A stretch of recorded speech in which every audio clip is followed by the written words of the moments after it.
What would happen in a place, imagine you took over a restaurant and you ran it the way you'd like. So you'd serve a meal, but at the end of your meal, instead of getting a check, your tab would say 0. Your bill is 0 because someone before you has paid for you, and it's a gift to you. Now, you have an opportunity to pay forward for a person after you, whatever you'd like.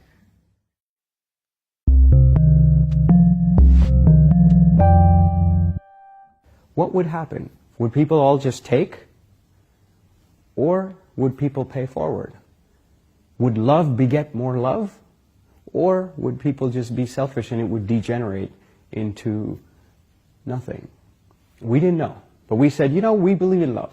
Let's do it, right? So we started it, like complete. We just rented out a restaurant one time. It was just a one-time thing. And we invited the community and people came and people loved it. And people paid forward. And we had enough money to do the next week. And then we did it again next week, and the third week, and the fourth week. And like that, it continued for years and years and years. It's still going on now in 18 places around the world. And all these researchers started coming in and studying it. They said, what's going on? Like, you're trusting people to pay forward. You are trusting that if you create a strong context, people will respond with this idea of we. Right? That really resonates with them. And everybody started paying forward. Everybody started understanding a lot of the nuances of generosity, and people started studying it. And as they studied it, it just, it started to create more and more ripples into society. So this idea, this basic unit of a small act of kindness, we sometimes think, oh, it doesn't really make a difference, right? It's so small. Like, what impact? We have so many big problems in the world. What is this small thing going to do? But there are multiple ways in which this small act creates change in the world.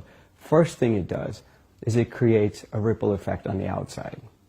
Right? A small thing you do touches somebody. Imagine you pay toll for the car behind you. That person is going to go home, sit on their dining table, and share this story with their family. And what's going to happen with that story when it lands into the hearts of young kids? We don't know. But we know that the ripple will carry on. And so there is an external ripple effect. But there's also an internal ripple effect. It changes you. Many people ask me that before we can give, first you have to have.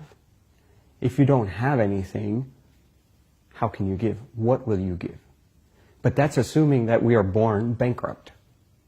Right? That I was born with nothing, and actually what I acquire is what I have to give. And that's just not true. Because we can give in so many different ways. Sometimes just by listening to somebody, we're giving them a very precious gift. So how do you start to tap into this idea of multiple forms of wealth? Multiple forms of capital, multiple forms of value. You can contribute your time. You can contribute your presence. You can contribute your compassion. You can contribute community. Even, they used to say, even attention, even a simple thing like paying attention is now a scarce commodity in our world. It used to be that, goldfish had like the shortest attention span of all living things, right? And now we have replaced them at the bottom of the run. We can't pay attention for even 9 seconds now. Our attention span moves in less than 9 seconds on average. And so you look at that and you say, wow, what if I can just listen to you? Maybe for 18 seconds, maybe for a minute, maybe even longer. What if I can listen to you without any judgment? And if you can just learn to hold space with life in front of you in that way, with that attention, with that care, with that compassion, if you can start to look at life, if you can open each door and instead of saying, what am I going to get? If we start to say, what am I going to give? What can I contribute? Not just materially, but personally, creatively, spiritually, in so many different ways, then that connection is multidimensional. It's no longer singular. And I think that has immense power. And I think we have to cultivate that as society. We live with this myopic lens of value equated to money. Wealth equals money. I think wealth is far greater than money. Sure, money is an expression of wealth. It's not to discount that. But there are so many different expressions.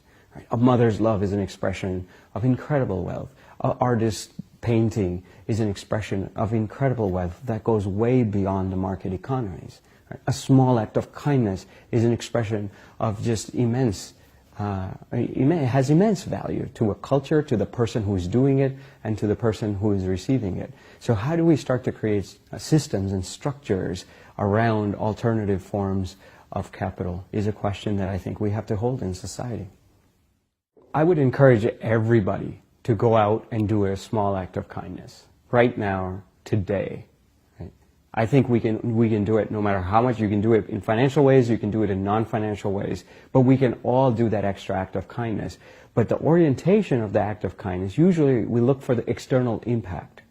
And while that's there, we can trust in the ripple effect to carry that out. But I would say do that act with also an inner orientation, to see what kind of inner transformation occurs when you do this act of kindness. I remember this beautiful, after I talked to a bunch of young people, they gave me a bouquet. Right? They gave me a couple of bouquets, in fact. And what I did was I opened up these bouquets at the end, and I said, okay, everybody take a flower, go out and gift it to somebody you haven't appreciated, whether it's the cook in the canteen, or whether it's your teacher, or whether it's a student. Just go out and let this ripple out. And so there was this big queue, and I was giving out these flowers. Before I finished all the flowers, this girl comes back for a second flower. She has tears in her eyes, and she looks at me and she says, can I get a second flower? It's so intrinsic, it's so native. What impact did that flower have? Is she going to get a Nobel Prize for that? Is she going to be in the news for that? Probably not. But the transformation that happened in her was real, was profound, and it changed the eyes through which she looked at the world. And those eyes are going to continue to touch the world for infinity going forward. And that has a significant value as well. So I would say go out and do an act of kindness.